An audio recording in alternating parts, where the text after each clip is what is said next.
2, 1.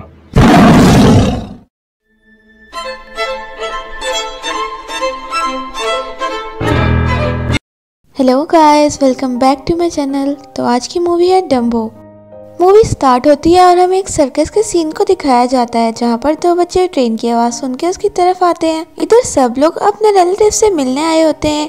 ये बच्चे भी अपने फादर का वेट कर रहे होते हैं। इन बच्चों के फादर का नाम होल्ड होता है और ये एक आर्मी कैप्टन होता है और आर्मी में किसी वजह से इसका बाजू ज़ाया हो चुका होता है और इसीलिए ये आर्मी से वापस सर्कस में काम करने आता है। इन बच्चों की मदर नहीं होती, इसीलिए ये सब कुछ देखकर बहुत सैड हो जाते हैं। और यहाँ सर्कस के सभी बाकी लोगों से दोबारा मिलने लगता है और उधर के हेड मैक्स से भी मिलता है। मैक्स इसको देखकर बहुत ज्यादा खुश होता है और शॉक भी होता है। इधर मैक्स से अपने घोड़ों के बारे में पूछता है, लेकिन मैक्स उनको बताता है कि अब उसने उन घोड़ों को बेचकर उनकी जगह हाथी ले ली। इस पर वो कहता है कि तेज रफ्तार घोड़ों का कोई भी हाथी मुकाबला नहीं कर सकता। इधर होल्ड मैक्स से किसी जॉब के लिए रिक्वेस्ट करता है, जिस पर मैक्स उसको कहता है उसके पास सिर्फ एक ही जॉब है और वो हाथियों की देखभाल की जॉब है। इधर होल्ड उसकी बात को मान लेता है और होल्ड को एक हथनी के पास लेके जाया जाता है जिसका बेबी होने वाला होता है और उसको बहुत ज्यादा केयर की जरूरत है। हमें नेक्स्ट डे का सीन दिखाया जाता है जहाँ पर कंट्रोलर उसको जबरदस्ती सर्कस में लेके जा रहा होता है। अगर जंबो सर्कस में नहीं जाना चाहती थी तभी होल्ड आता है और कंट्रोलर को बहुत जोर से पंच करता है और वो देखता है कि जंबो का बेबी हो चुका है, इसीलिए वो वहाँ से नहीं जा रही थी। बेबी जंबो बहुत ही क्यूट होता है, उसके बड़े बड़े कान होते हैं, मगर मैक्स को इतने बड़े कानों वाला एलिफेंट नहीं चाहिए था, इसीलिए वो उन लोगों से कांटेक्ट करने को बोलता है जिससे उन्होंने जंबो को खरीदा था ताकि वो जंबो और डम्बो को उनको दोनों को वापस कर सके और उनसे अपनी पेमेंट वापस ले सके। एक सीन में हमें होल्ड के दोनों बच्चों को बेबी जंबो के पास दिखाया जाता है जो उसको पीनट्स देते हैं और वो उसको फूंक मार के अपने कान पीछे करना सिखा रहे होते हैं, लेकिन बेबी जंबो ऐसा नहीं कर पा रहा होता। मिली उसको फीदर के थ्रू फूंक मारना सिखाने की कोशिश करती है, बट एक्सीडेंटली वो फीदर उसकी नाक में चला जाता है और वो उड़ने लगता है। दोनों बच्चे भागे हुए मैक्स के पास जाते हैं ताकि वो उनको ये सब बता सकें ताकि मैक्स उसको वापस ना करे, मगर कोई भी इन दोनों बच्चों का बिलीव नहीं करता। नेक्स्ट डे हमें होल्ड को दिखाया जाता है जो बेबी एलिफेंट के कानों को कवर कर देता है।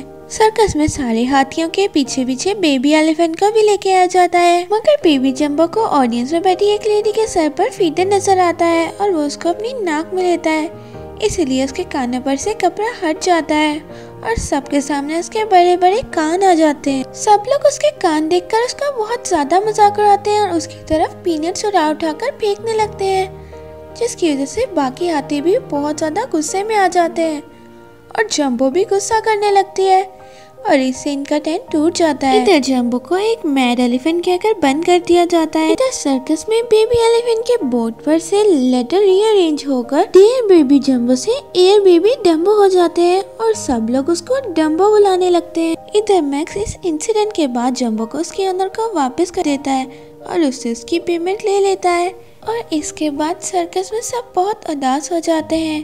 बेबी जंबो भी बहुत अपसेट हो जाता है, पर दोनों बच्चे बेबी जंबो को पीनट्स देते हैं और वहाँ से जाने लगते हैं। तभी फिर से बेबी जंबो की नोज के अंदर फीदर चला जाता है और वो उड़ने लगता है। तभी वो बच्चे उसको कहते हैं कि तुम सर्कस में ऐसा ही उड़ना ताकि मैक्स वापस तुम्हारी मदर को यहाँ ले आए। नेक्स्ट डे सर्कस में डम्बो को एक मंकी को रेस्क्यू करना होता है जो बिल्डिंग में आग लगने की वजह से वहाँ पर फंस गया था। इधर डम्बो अपनी सूंड के अंदर पानी भरता है और आग को बुझाने लगता है और वो मंकी को रेस्क्यू कर लेता है, लेकिन यहाँ पे एक जोकर की मिस्टेक से आग फिर से लग जाती है और जंबो इसको देखकर डर जाता है।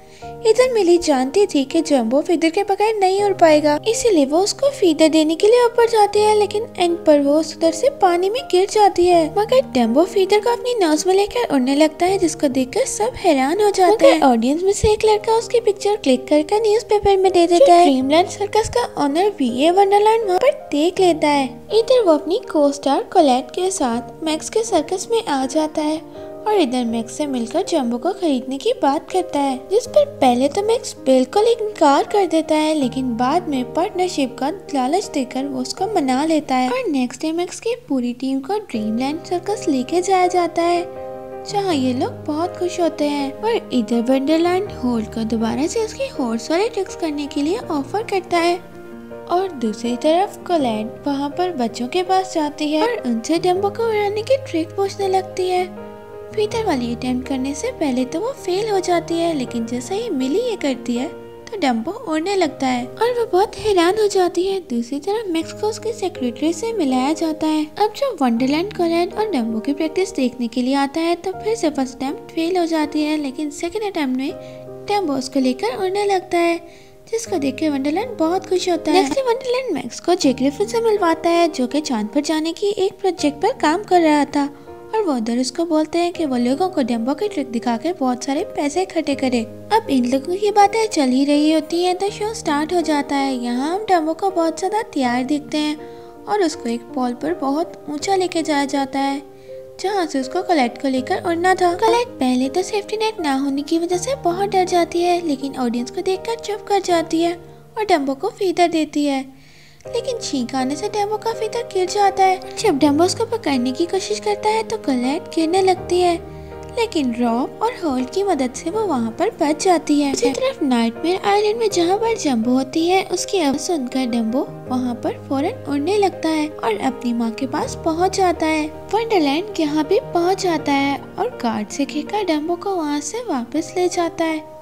अब इधर ग्रिफिन यहाँ पर वंडरलैंड को कहता है कि मैंने तो उसको कहीं उड़ते हुए नहीं देखा, अब तुम्हें एक पैसा भी नहीं मिलेगा, और वो वहाँ से चला जाता है। अब वंडरलैंड यहाँ से गुस्से वापस उन दोनों बच्चों के पास जाता है, जिधर उसको पता चलता है कि वो बड़ी हथनी उसकी माँ है। वंडरलैंड इधर अपने वर्क को जंबो को मारने को कहता है ताकि डम्बो अपना काम अच्छे से कर सके, और इधर वो इन लोगों को बताता है कि हमें जंबो को डम्बो से अलग करना पड़ेगा, जो सुनकर मिली बहुत उदास हो जाती है और वहाँ से रोते हुए चली जाती है। अब नेक्स्ट डे वंडरलैंड वहाँ पर मैक्स को बुलाता है और कहता है कि तुम्हारी टीम बिल्कुल बेकार है, मैं उन सबको जॉब से निकाल रहा हूँ। अब उधर उसकी पूरी टीम डम्बो को बाय करने के लिए पहुंच जाती है और वहाँ पर उसका कोवर्कर आकर बताता है कि कल ही जंबो को डम्बो से अलग कर दिया जाएगा।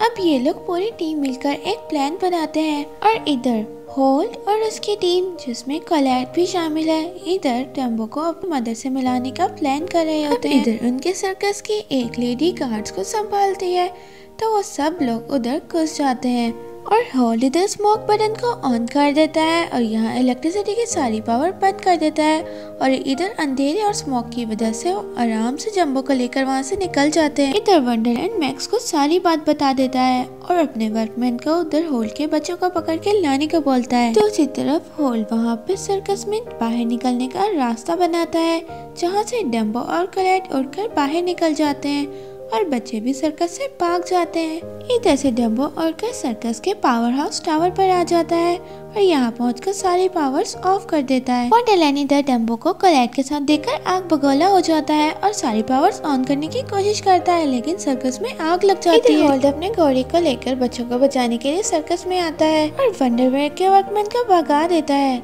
लेकिन अब इनको बाहर निकलने का रास्ता नहीं मिल रहा होता। इधर डम्बो और कोलैड बाकी टीम के पास पहुँच जाते हैं और डम्बो अपनी मदद से मिलता है, लेकिन यहाँ पर वो बच्चों और होल्ड को ना देखकर उड़ता हुआ वापस सर्कस में जाता है। मगर वो जैसे ही सर्कस में पहुँचता है तो उसका फीदर वहाँ आग में जल जाता है। वंडरवेयर जब डम्बो को अंदर देखता है तो अपने बंदों को उसको पकड़ने के लिए कहता है। इधर मेरी डम्बो को बगैर फीदर के उड़ने का चांस देती है और अपनी मदर की की को दूर फेंक देती है और कहती है जैसे मुझे की जरूरत नहीं, उसी तरह तुम्हें भी फीदर की जरूरत नहीं। और फाइनली डम्बो बगैर फीदर के उड़ता है और दोनों बच्चों को बचा लेता है। होल्ड भी वहाँ से भाग जाता है। अब ये लोग सारे इकट्ठे होते हैं ताकि उन दोनों को उनके घर भेज दिया जा सके। इसके बाद हमें नेक्स्ट मैक्स की पूरी टीम को साथ काम करते हुए दिखाया जाता है, जहाँ कोलैड भी अब उनके टीम में थी और वो होल्ड के साथ थी। और मूवी के लास्ट सीन में हमें जंबो और बेबी डम्बो को साथ फॉरेस्ट में दिखाया जाता है और इसी के साथ हमारी मूवी की हैप्पी एंडिंग हो जाती है। वीडियो अच्छी लगी हो तो हमारी वीडियो को लाइक कर दीजिएगा। Thank you for watching. Tata.